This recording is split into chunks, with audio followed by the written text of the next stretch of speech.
uma nova série, e a gente está chamando Face a Face. No popular podia falar cara a cara, né? Mas tudo bem, face a face é mais bonito. E eu queria que a gente pudesse ver nos próximos domingos vários momentos, logicamente, aqueles momentos onde Jesus, assim como fez com Nicodemos, que nós acabamos de ver, fala face a face, e todas as pessoas que tiveram essa possibilidade de falar face a face com Jesus foram impactadas de uma maneira que elas não esperavam. E nós vamos ter a oportunidade de falar isso. Mas hoje eu queria iniciar com um texto que está em João, capítulo 1. A gente vai ler os primeiros 5 versículos, mas depois nós vamos fazer uma viagem, porque eu queria que nesses domingos, nessas pregações próximas, nós estivéssemos vendo assim um Deus que é eterno, um Deus que nos criou, e, portanto, mesmo antes de Jesus aparecer na Terra, ele já teve vários encontros, não é? E eu queria que a gente visse alguns. Hoje a gente vai ver um deles, talvez dos encontros mais importantes de toda a história. E ao longo dessa trajetória, se Deus quiser, a gente também vai ser levado a nos olhar no espelho, ter um encontro face a face conosco mesmo, com nós mesmos. Amém? Isso nós não vamos fazer hoje. Então eu queria convidar vocês para a leitura do Evangelho de João, dos versículos 1 a 5, e eu vou ler aqui na Nova Almeida Atualizada.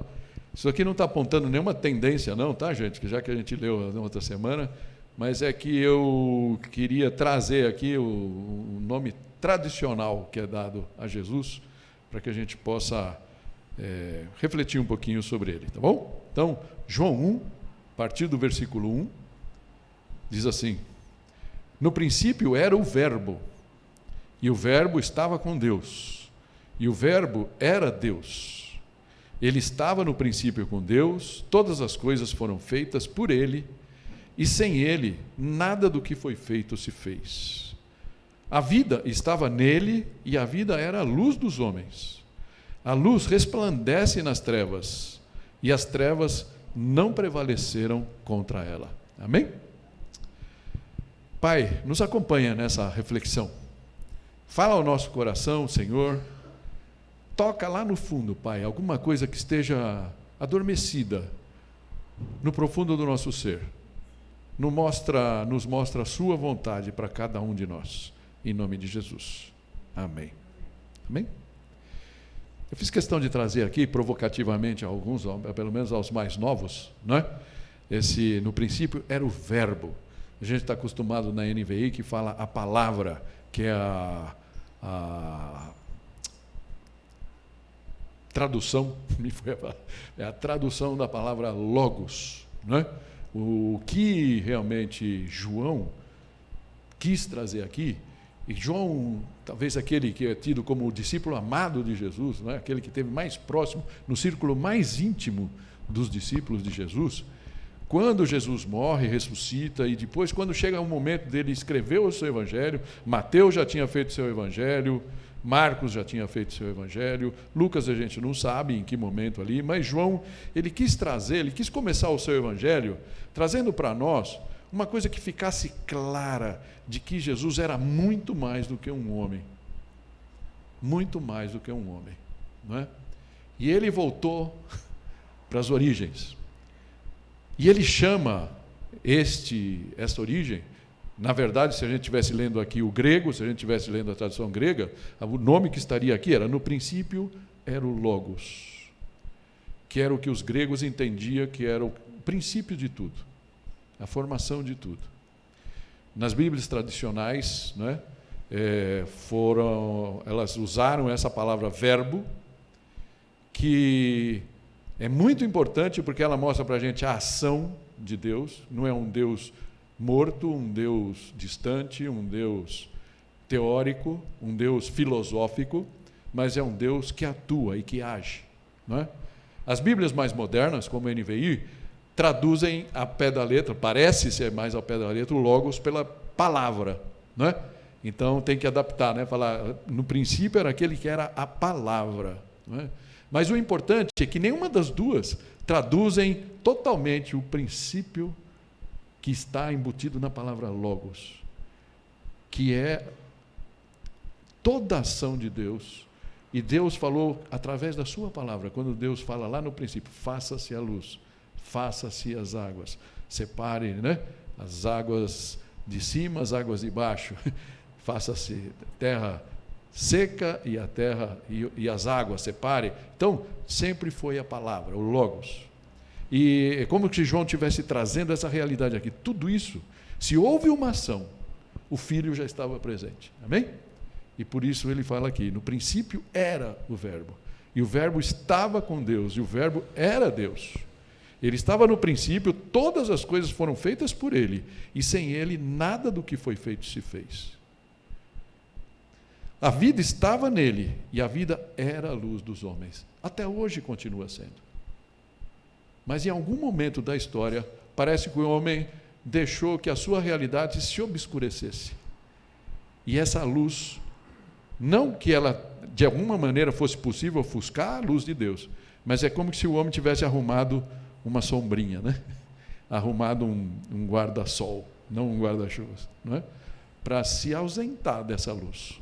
E assim nós vivemos. Então, aqui eu gosto muito dessa versão, mais do que a questão do verbo, é porque esse último parágrafo aqui, quando fala, no versículo 5, quando fala, a luz resplandece nas trevas, e as trevas não prevaleceram sobre ela. Não é?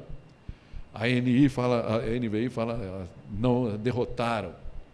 E talvez a gente fique difícil de entender como é que é esse negócio de derrotar. Mas eu lembro de ter trazido isso há pouco tempo para vocês, mas para a gente entender, né, algumas versões, se você ver lá, se você tem a tua NVI, você vai ver que lá no rodapé tem uma outra palavra, fala, não a compreenderam.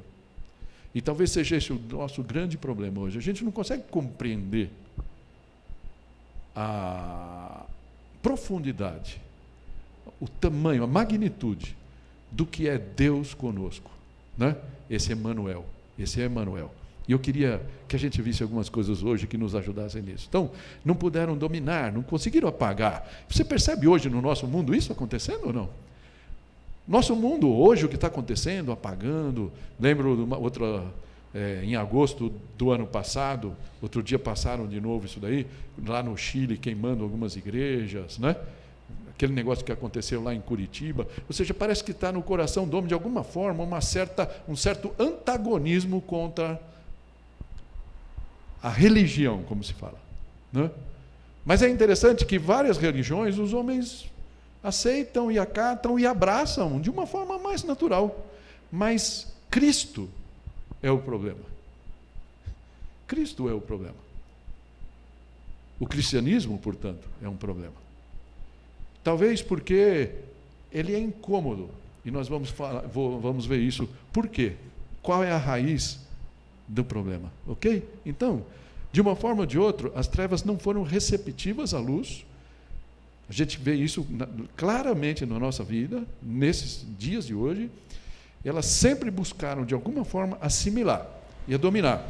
E para mim o que é preocupante, né, se você pensar na igreja, a época que a igreja esteve mais próxima do poder, em Roma, por exemplo, do século III para frente, foram as épocas piores da igreja. Porque onde você está muito próximo do que o mundo faz, parece que as trevas estão quase te assimilando. Mas Deus sempre tem um remanescente que vai, desperta e sai dessa, porque isso não é para nós. Amém? Nós vamos ver isso com profundidade. E eu estou chamando hoje a nossa visita aqui, tá? Volta às origens. Como tudo aconteceu. Então, nesse primeiro episódio dessa série, Face a Face, eu gostaria de convidá-los a uma viagem às origens do homem e às origens do pecado. O que aconteceu para que o homem escolhesse, em geral, seguir um caminho apartado de Deus? Prefere posso até crer que existe um Deus, mas ele lá e eu cá. Não é assim? Muitas vezes. Como o pecado entrou na equação da vida, da nossa vida, e que solução está disponível para o homem que entenda que o caminho onde ele está metido, onde ele se meteu, não é aquele caminho que vai levar ele à vitória, se eu posso dizer assim. Usar um termo muito pentecostal aqui, né? Não é a vitória, aquela vitória que a gente espera, aquela vitória, vou ter um carro novo, uma casa nova, o melhor emprego do mundo. Não é essa vitória. É aquela vitória que Jesus um dia falou, aquele que permanecer firme até o fim será salvo. Amém? Essa vitória. Essa é a melhor vitória que a gente pode ter. Amém? Queria convidar vocês, então, a fazer uma viagem aqui de 4 pontos. E a primeira delas eu estou chamando da Gênese do homem. Amém? A Gênese do homem. E eu queria convidar vocês, então, a abrir sua Bíblia aí em Gênesis 1. Nós vamos fazer uma pequena viagem, logicamente, a gente não vai ler todos os versículos aqui, porque senão teria que ler 3 capítulos, pelo menos, para a gente poder chegar lá. E a gente não tem esse tempo, não é? Então, Gênesis 1, versículo 26 e 27, dizem assim. Então disse Deus, façamos o homem, a nossa imagem e semelhança. A nossa imagem conforme a nossa semelhança.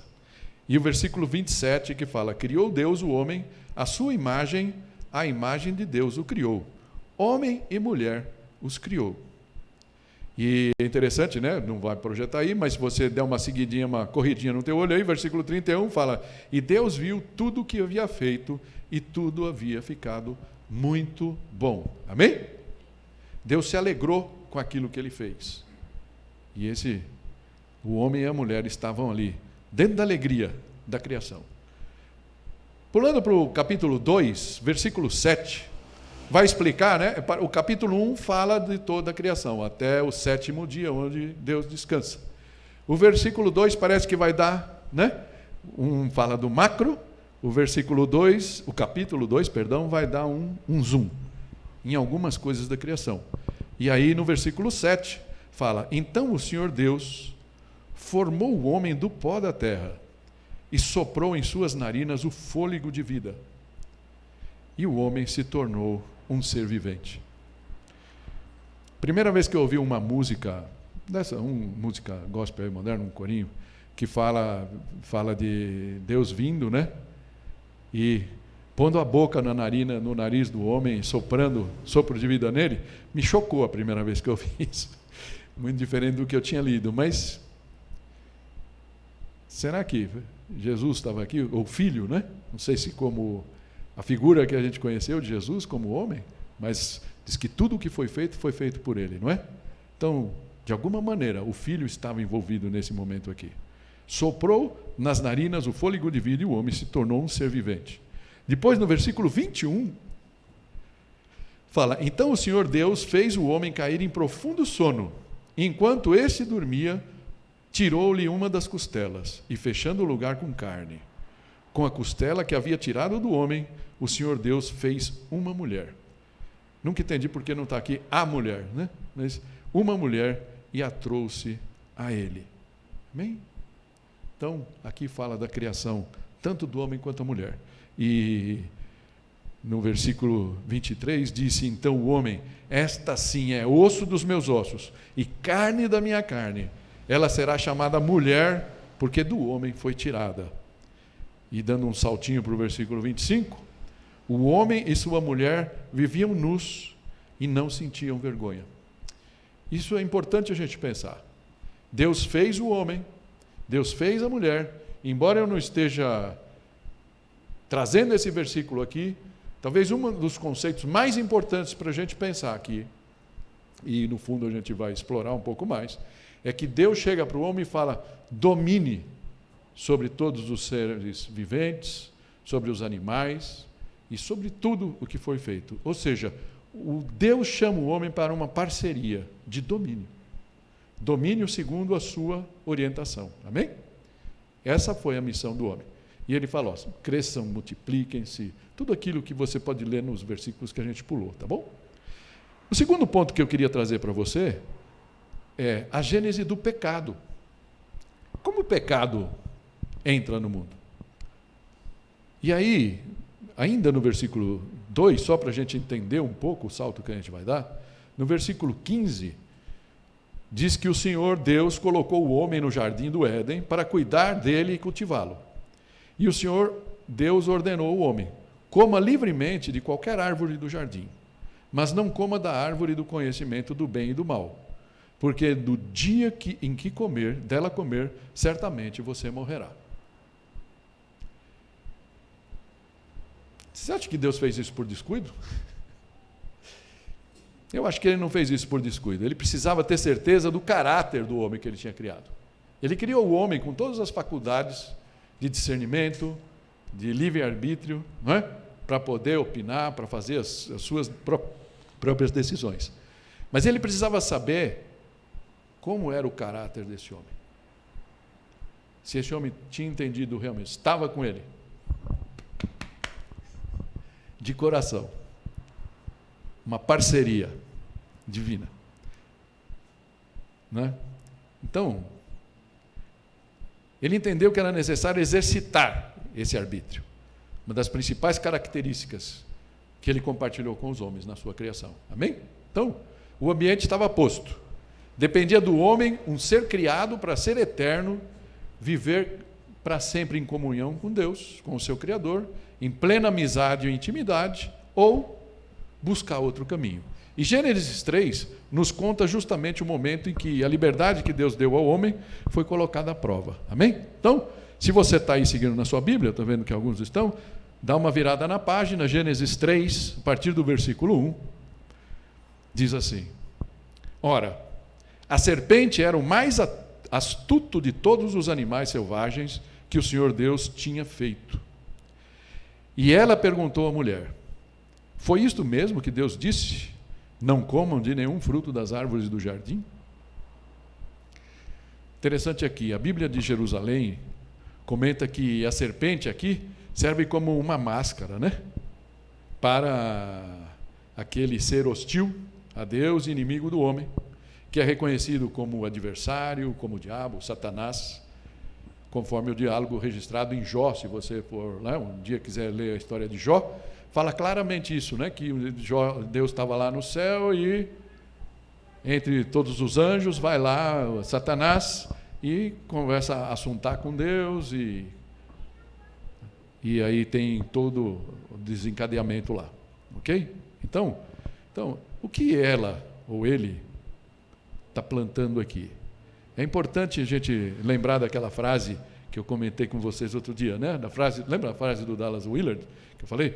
Quando Satanás decidiu afastar Eva de Deus, ele não o golpeou com um pedaço de pau ou com um porrete, mas com uma ideia. Com uma ideia. E o que ele faz aqui? Ele planta a dúvida, através da serpente, na cabeça de Eva, né? Dúvida. Ela toma a contrapartida da proibição divina, como se Deus quisesse esconder do homem e da mulher o que aconteceria se ele comesse do fruto proibido. Vou abrir um parênteses aqui. Eu sei que vocês são pessoas evoluídas, vamos falar assim, né? Mas já que por tantos anos isso daqui povoou o pensamento popular, tem nada a ver com sexo aqui, certo? Ok? A última coisa aqui que tem a ver aqui com sexo. Deus tinha chegado para os dois e falou: crescei e multiplicai-se, né? Ou seja, divirtam-se, divirtam-se, povoem o mundo. Então, a última coisa que tinha aqui, como se quis crer em algum momento da história, tinha a ver com o sexo aqui, esse fruto proibido. Amém? Tudo bem? Então, mas como isso então realmente aconteceu? Se lermos o relato bíblico aqui sem uma reflexão mais profunda, a gente pode até pensar que Eva e Adão foram vítimas nesse processo que a Bíblia conta. Mas vamos buscar entender direitinho aqui como isso de fato aconteceu. Amém? Essa é a nossa proposta. Versículo 2 diz assim: respondeu a mulher à serpente: podemos comer do fruto das árvores do jardim. Mas Deus disse: não comam do fruto da árvore que está no meio do jardim, nem toquem nele, do contrário vocês morrerão. Deixa eu abrir um parênteses aqui, eu passei rápido, não falei da serpente, né?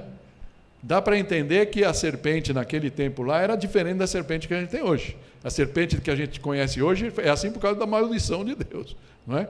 Provavelmente era um animal que tinha pernas, patas, não é?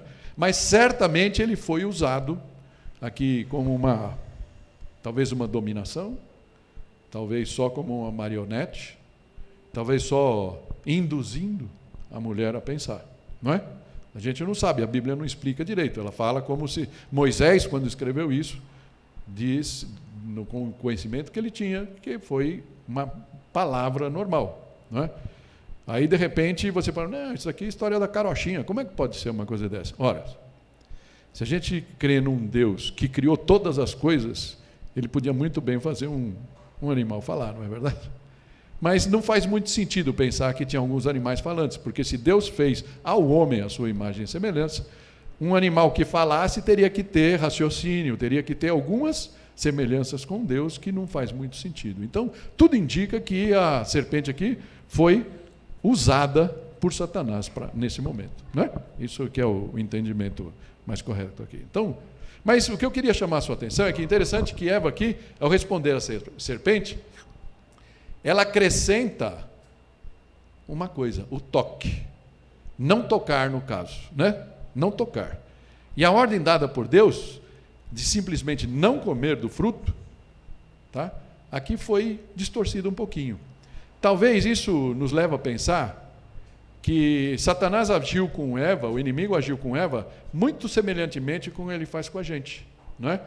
Ele vê aquela olhadinha para o lado que a gente dá, e a partir dessa olhadinha, ele começa a sugerir coisas na nossa mente, não é? E talvez Eva tenha olhado para aquele fruto, e aquele fruto devia ser muito bonito, né? Como será que era esse fruto? Ninguém sabe, na verdade, né? Eles usam muito como se fosse uma maçã, mas a gente não sabe, né? Devia ser uma fruta bonita, realmente. E talvez Eva e Adão olhavam para aquelas frutas, em todas que eles não podiam comer. Sabe como é que é, né? Que nem para criança, né? Você fala para a criança tudo, você dá um monte de coisa. Mas fala, ó, esse daqui você não mexe, tá? Ah, pronto. Aquele que não mexe, aquele que se torna o objeto do desejo. Talvez isso tenha passado pela cabeça deles, e eles mesmos criaram lá alguns muros, alguma barreira adicional de proteção para não correr o risco de comer aquela fruta, tá? E aí, quando ela fala ali para a serpente, aparentemente ela está falando isso. Ela fala, não quero nem tocar nessa fruta aí. Isso que Deus mandou fazer. Então, vejamos então como... Então, será que essa coisa foi inoculada? Já estava na cabeça da Eva? Eu queria aqui abrir um parênteses para trazer dois versículos de Tiago 1. Tiago explica o processo dessa tentação, como é que ela funciona. Versículo 14 de Tiago 1 diz assim: cada um, porém, é tentado pelo seu próprio mau desejo, sendo por esse arrastado e seduzido. Então esse desejo, tendo concebido, ou seja, uma vez plantado raiz lá, né, dá a luz ao pecado. E o pecado, após ter consumado, gera a morte. Será que esse processo já tinha acontecido, estava acontecendo no coração da Eva? Como é que o texto segue? Versículo 4 de Gênesis 3 fala que, disse a serpente à mulher, certamente não morrerão. Coloque em xeque aqui, desmente o que Deus tinha falado, não é? Deus sabe que no dia em que dele comerem, seus olhos se abrirão e vocês serão como Deus. Algumas versões, né, bem famosas, a própria Bíblia de Jerusalém, a King James, né, English Standard Version, falam, serão como deuses, deuses em minúsculo, né? Certo? É como se o homem também se imaginasse Deus, conhecedores do bem e do mal. Então, o que a serpente está plantando ali na mente e no coração da mulher? O desejo. Bem? O desejo. Então, serão como Deus, ou serão como deuses, não importa, né? Então, como nós desejamos mandar ser os senhores da nossa própria vida, sim ou não? Todos nós já vivemos isso algum dia. E nós precisamos lutar contra essa batalha todas as manhãs, sim ou não? Todos os momentos da nossa vida. Todos nós somos levados a sermos os donos, os senhores da nossa própria vida e da vida daqueles que estão à nossa volta, não é? Então, sabe aquela voz interior que algumas vezes soa como nossa amiga? Muito comum quando a gente tem alguma intriga, quando a gente tem alguma mágoa, quando alguém fala alguma coisa para nós. E aí você começa a escutar uma vozinha amiga do seu interior. Cuidado, é a voz da serpente falando para você. Ela não gosta de você mesmo. Você foi maltratado. Né? Aquela coisa, né? Se eu fosse você, faria tal coisa. Aí que é o pior, né? Até aí vai, se a gente deixasse seduzir. É importante prestar atenção aqui, que de alguma maneira, imagina Eva e Adão, os únicos humanos ali, pelo menos no primeiro momento, não sei, a gente não sabe quanto tempo isso aconteceu depois, e de repente vem um animal falando. Será que não chamou a atenção? Será que não tinha alguma coisa errada ali? Não é? Mas ela se deixou levar. Será que algumas vezes a gente também não se deixa levar por aquela vozinha amiga que a gente escuta? Eu sou injustiçado. Acho que eles não gostam de mim. Isso certamente aconteceu ali. Aquela voz que diz o que queríamos escutar, mas que no fundo quer nos tirar do caminho, perturbar a nossa mente, nos separar de Deus, tirar a nossa paz, nos cancelar para o processo de salvação. E é importante que a gente tenha isso em mente. Versículo 6 fala: quando a mulher viu que a árvore parecia agradável ao paladar, ou seja, já estava ali salivando, olhando para a fruta, era atraente aos olhos e, além disso, desejável para ela se obter, para dela se obter discernimento, tomou do seu fruto, comeu e deu ao seu marido, que comeu também. Então, o que entra aqui? O pecado. O pecado. Exatamente as palavras de Tiago que a gente acabou de ler, acontecendo claramente na vida de Eva aqui. Então, esse desejo, tendo concebido, dá luz ao pecado. E o pecado, após ter consumado, gera a morte, que era o risco que Deus falou para Adão que ele estava correndo se ele fosse comer daquele fruto. Amém? É isso que está aqui.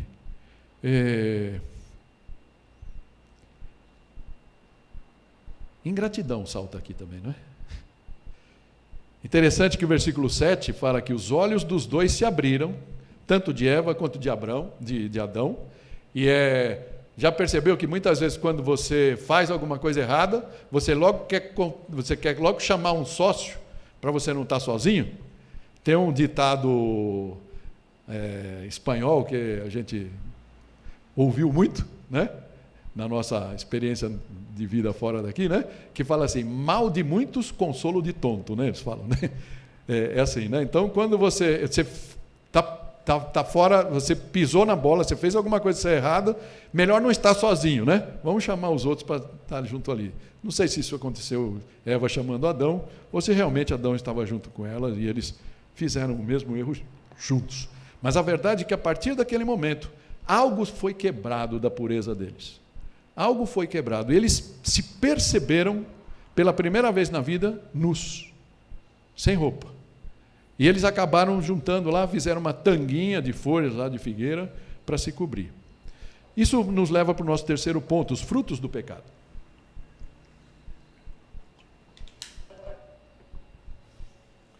É como se o homem quisesse um domínio que ele tinha chamado por Deus para fazer, mas um domínio independente de Deus. Uma ruptura com Deus, uma ruptura com a criação.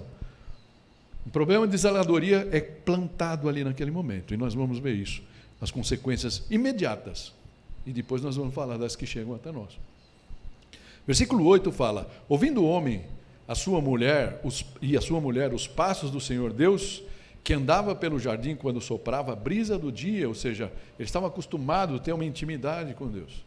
Quem será que ia? Eu só posso imaginar Jesus aqui, né? Mas não talvez como Jesus, o Filho, Deus Filho, indo lá conversar, assuntar, ou seja, levar aquela amizade no dia a dia, não é? Eles esconderam-se da presença do Senhor Deus entre as árvores do jardim. Então, a primeira coisa que eu vejo aqui como consequência imediata é a quebra de intimidade. Quebra de intimidade.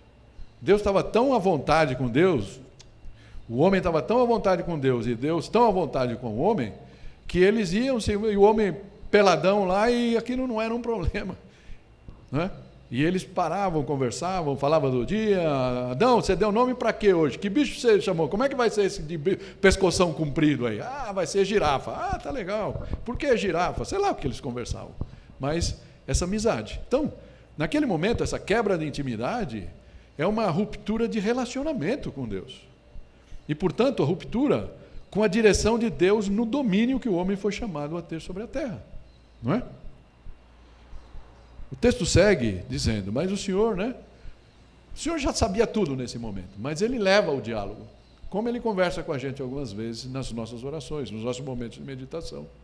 Ele quer nos levar a entender o que está acontecendo. Mas o Senhor Deus chamou o homem perguntando, onde está você?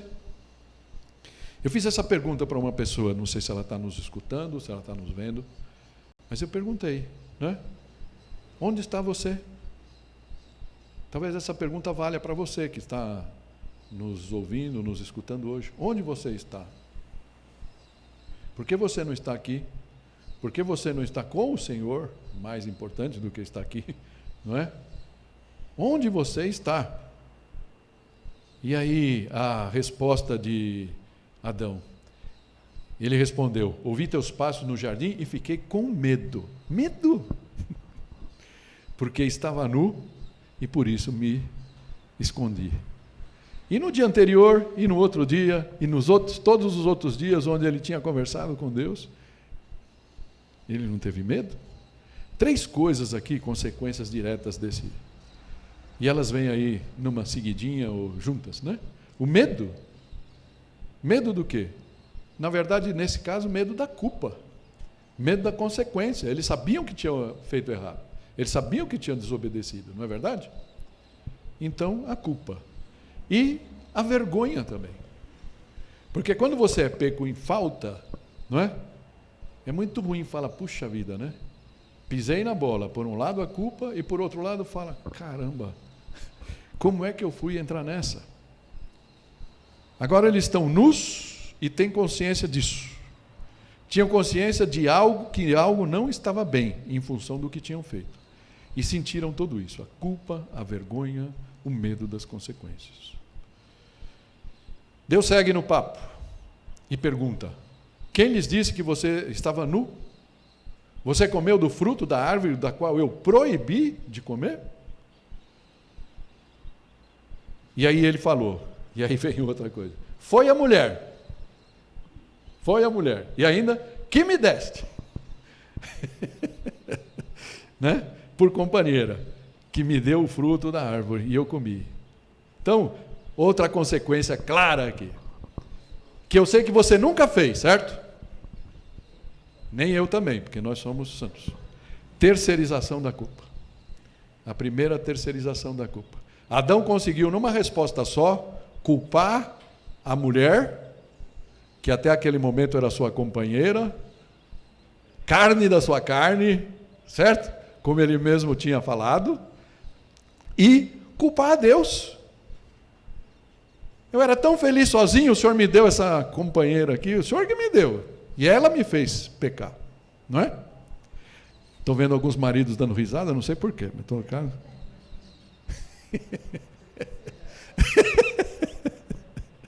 Terceirização da culpa. E aí o Senhor continua. O Senhor Deus perguntou então à mulher, o que você fez? Respondeu a mulher, a serpente me enganou. E eu comi. Né? Além da terceirização da culpa, mais um fenômeno bem comum veio à tona naquele momento. A vitimização. Eva foi vítima das consequências, da situação. Não é? Esse foi o papel que ela puxou para si. Vítima. É interessante, ela se coloca na posição de vítima, mas que ela foi enganada, mas tem que reconhecer, eu comi, eu quis comer, no fundo é isso, ela quis comer. Então o papel de vítima aqui fica prejudicado, vocês concordam com isso? Não cabe o papel de vítima. Aliás, como a maioria das vezes na nossa própria vida, na nossa própria existência, que nós nos arvoramos o papel de vítima, não cabe. Existem casos de pessoas agredidas, né? Tem coisas assim, mas a maioria das vezes nós somos também agentes da situação. É muito difícil que sejamos apenas vítimas. Então, quantas vezes nós mesmos não caímos no mesmo erro de Eva, pousando de vítimas, quando todos os fatos apontam para a nossa própria vontade? Em termos bíblicos, né, ele fala para o nosso pecado, né? É essa palavra que é usada aqui. Versículo 14 diz, então o Senhor Deus declarou à serpente, já que você fez isso, maldita é você entre todos os rebanhos domésticos e entre todos os animais selvagens. Sobre o seu ventre você rastejará e o pó comerá todos os dias da sua vida. Ou seja, assim aconteceu com a serpente, o animal natural, certo? Está falando aqui só do bicho, né? do animal mesmo aqui. Não se sabe como ela era naquele tempo, se ela tinha pernas, provavelmente falar não falava, mas sabemos como ela é hoje, exatamente como essa maldição que Deus deu para ela, não é? Assim é a cobra, a serpente que a gente conhece. Tá? Mas Deus dá um passo a mais, como se ele virasse a chave aqui para o nosso verdadeiro inimigo.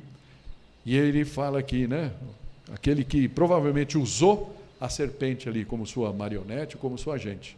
E ele fala, porém, inimizade entre você e a mulher, entre a sua descendência e o descendente dela, e está grifado aqui porque o descendente, entende? Que fala os descendentes, todos os descendentes da mulher. Não, ele está falando já, que é visto como ele chama do proto-evangelho, né? A primeira vez, é como se Deus já tivesse a solução desde sempre. E nesse momento ele já manifesta aqui, que um dia ele viria, né? Que um dia Jesus viria. Ele, na figura do filho, viria. E ele fala, e o descendente dela lhe ferirá a cabeça e você lhe ferirá o calcanhar. Então, essa é a história do homem. Eu poderia ficar aqui, a gente poderia continuar lendo Gênesis, e tem muita coisa aqui. Eu peço a você, se você tem curiosidade, se você nunca parou para ler, tem muitas consequências que Deus fala ali.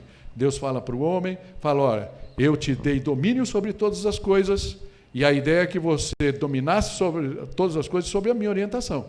Ok? Eu ia transferir a você a minha sabedoria, o meu poder, a minha unção, e você ia fazer do mundo um lugar muito legal. Você preferiu dominar o mundo sem mim. Então, querido, vai firme, não é? Vai firme. E ele fala, olha, você vai ver como é que é o mundo sem mim. Você vai ter que tirar o teu sustento com o suor do teu rosto. A mulher vai ter o domínio dos homens, o parto vai doer, e a criação vai ser também amaldiçoada por sua culpa, não é? E isso é a nossa briga. Briga das secas, das inundações, e o mundo tem pago esse preço. Mas a misericórdia de Deus é tão grande que ele deu condição do homem viver até hoje, certo? E a natureza continua sendo linda, ela continua sendo boa, mas era para ser perfeita. E ela não é perfeita. E daqui vem esse problema. Amém? Eu queria dar um salto, portanto, já que a gente viu a origem do pecado. Eu queria falar da solução divina. E Paulo, em Romanos, tem vários versículos que eu podia trazer aqui, não é? Mas eu tive que ser breve. Eu não quero que você torça para falar amém. Eu quero que você me acompanhe na reflexão. Romanos 5, versículo 12, Paulo diz assim, portanto, da mesma forma como o pecado entrou no mundo por um homem, Adão, né, no caso, e pelo pecado a morte, assim também a morte veio a todos os homens, porque todos pecaram. Bem? Você pode falar, mas Adão não morreu naquele momento. É verdade, Adão viveu até 982 anos, se não me falha a memória. Né? 900 e poucos anos. Mas o que importa é o que morreu dentro de Adão. Ele veio a morrer, assim como todos nós. O homem foi feito para viver eternamente com Deus, em plena comunhão. A partir daquele momento, o pecado entrou e a consequência é a morte. Então, todos nós vamos passar por essa morte. Mas nós somos convidados a ter uma morte, a evitar a segunda morte, que é a morte espiritual. Amém? Então, essa morte Adão recebeu naquele momento. A física, Deus foi misericordioso com ele, e também para que o mundo realmente proliferasse e ele multiplicasse a população do mundo, mas a morte entrou naquele momento no mundo. Amém? Eu gosto muito de uma frase do Ralph Neighbor, que está nos nossos livrinhos. O próximo passo do livrinho que a gente vai fazer, no curso de crescimento, diz assim: o pecado de Adão, e eu estou colocando aqui, e de Eva, né, para não deixar ela aqui impune, machismo da minha parte, perdão, né? Mas vamos socializar, não é assim? Direitos iguais, né? Então, o pecado de Adão e de Eva é também o nosso pecado. O problema do ser humano é o desejo de ser igual a Deus, para decidir por si mesmo a respeito do que é bom e do que é mal. Adão escolheu ser o seu próprio Deus. Veja que é um Deus com letra minúscula aí, não é? E nós continuamos fazendo a mesma escolha. Amém? Esse é o pecado. Pecado no singular e com P maiúsculo. Esse é o pecado. Jesus morreu na cruz por todos nós para nos restaurar deste pecado. Ao longo da nossa vida, nós vamos cometer pecados, com P minúsculo e com S. Vou brigar com a Tomasa de vez em quando, sem ela merecer. De vez em quando ela vai brigar comigo sem eu merecer, porque eu também, né? Certo? A gente vai falar uma coisa na rua, a gente pode cometer alguma desonestidade, mas essas são as coisas que Jesus no lava-pés fala: vocês vão ainda cometer, vocês precisam lavar os pés, mas o pecado original é que nós precisamos resolver, e foi isso que Jesus veio fazer. Amém? Seguindo no texto um pouquinho, Romanos 6 fala assim: pois o salário do pecado é a morte, mas o dom gratuito de Deus é a vida eterna em Cristo Jesus. Amém por isso. Então, é isso que Jesus veio fazer. E aí eu quero terminar, o último versículo que eu quero buscar, eu tive que me conter para não trazer vários outros aqui, é aquele que Jesus usou para Nicodemos, já no final do seu papo lá, que está em João 3,16, que fala: porque Deus tanto amou o mundo, que deu o seu Filho unigênito, para que todo aquele que nele crer não pereça, mas tenha a vida eterna. O que está por trás disso daqui? Quando Deus lá atrás, naquele evento de Gênesis 3, e Deus fala para a serpente: maldita seja você. Se você for olhar lá em Apocalipse, não vou lembrar agora a referência para te dar, Apocalipse fala dessa serpente, que é Satanás, que Jesus vai pisar. Quando Jesus morreu na cruz, né, ele não só pagou pelos nossos pecados, mas é como se ali ele estivesse restaurando todas as coisas. A gente não vê agora, a gente continua vendo o mundo caótico, e aí você fala: pô, mas eu não vejo nada disso, não é? Mas a chave da restauração está ali. É como se a gente falasse: se todo homem se convertesse, aceitasse a Cristo e restaurasse o seu relacionamento com Ele e passasse a dominar o mundo da forma correta, sob a orientação divina, talvez, quando Jesus voltasse, o mundo tivesse muito melhor. Há até uma linha teológica que defende que o mundo vai melhorando, melhorando, até o ponto de Jesus voltar. Mas não é o que nós vemos, não é verdade? Nós vemos um mundo tão caótico quanto ele sempre foi. E tudo indica que ele está chegando num ponto já de falta de convivência. E por isso Jesus vai voltar. Amém? Então, eu queria dizer para você assim, vamos explorar um pouquinho isso aqui. O homem, por talvez sua própria natureza, ele deixou-se ser inoculado por esse bichinho, né? Esse sopro no ouvido dele, de plantar dúvida, fala, será que Deus quer o melhor para mim mesmo? Primeira coisa que salta é a ingratidão, não é? Aquele que fez o homem, fez tudo, fez um lugar maravilhoso, fez o Éden para ele estar, deu todos os frutos maravilhosos para ele, mas colocou lá um ponto de prova. Falou, dessa árvore aqui você não vai comer. E por causa daquela árvore, o homem, logicamente insuflado pelo diabo, começou a duvidar de Deus. Falar, será que ele quer o melhor para mim mesmo? Porque eu não posso comer daquela única árvore, daquele único fruto lá. Eu quero comer daquele. Por quê? Porque no fundo, eu quero conhecer o bem e o mal. Deus nos deu esse conhecimento. Deus nos deu. Mas o nosso conhecimento é muito, muito, muito limitado. Não é? O domínio do mundo, do homem sobre o mundo, está aí. Está nos jornais, está nos nossos WhatsApps, está nas notícias. É o que está acontecendo no mundo. O egoísmo, a terceirização da culpa, cada um querendo ser mais dono da verdade do que o outro. E isso tudo porque em nós não somos deuses, por mais que a gente queira. Lembro de uma dúvida que um irmão teve quando falava que nós éramos pequenos deuses. Nós não somos pequenos deuses.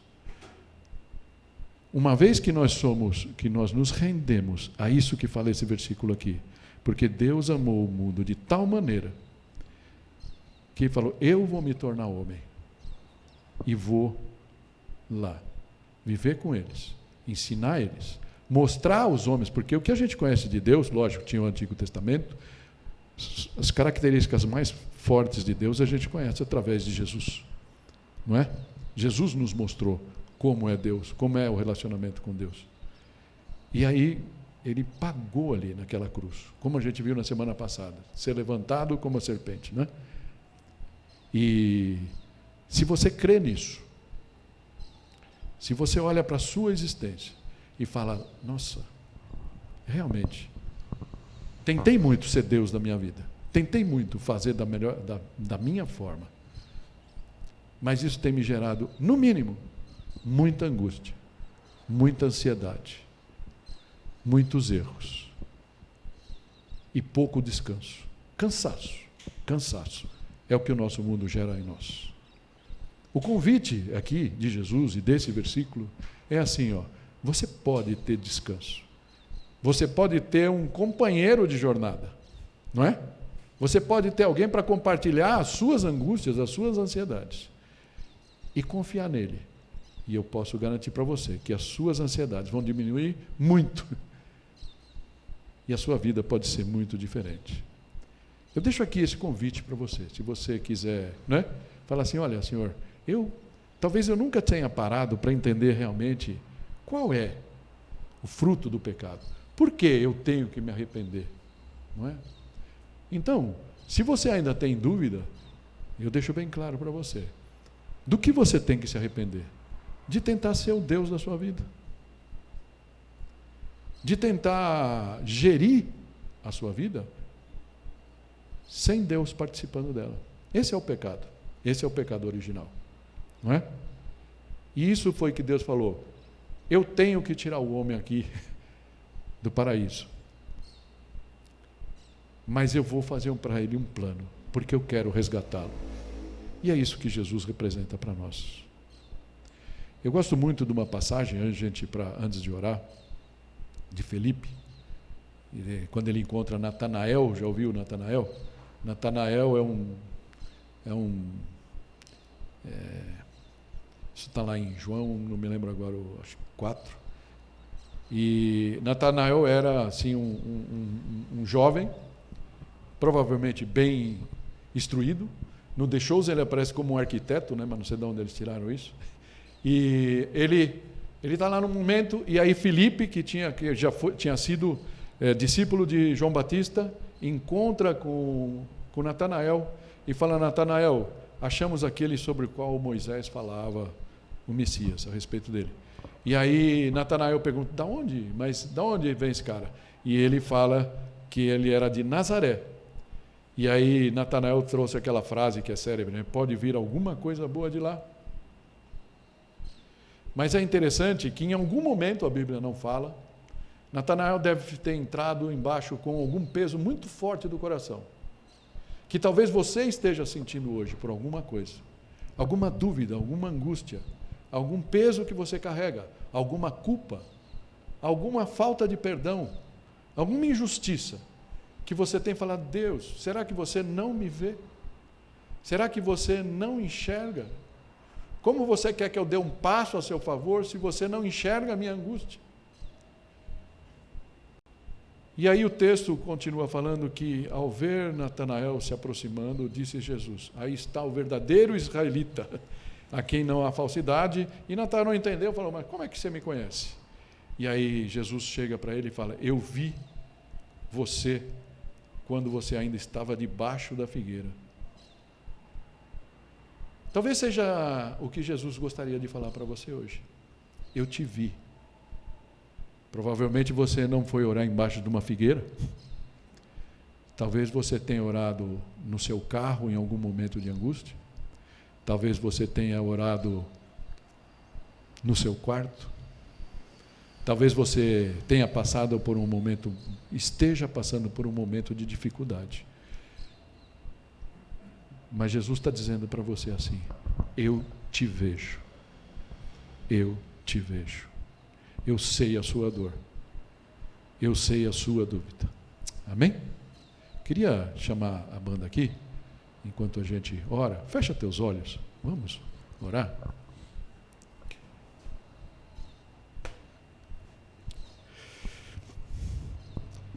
Se essa é a sua condição, eu gostaria que você orasse nesse momento aí para você essas palavras. Senhor Jesus, eu sinto falta de Ti na minha vida. Senhor Jesus, será que o Senhor é capaz de me ver? Ver a minha aflição? Ver o momento que eu estou passando? Ver as dificuldades que eu tenho? Senhor Jesus, vem fazer parte da minha vida.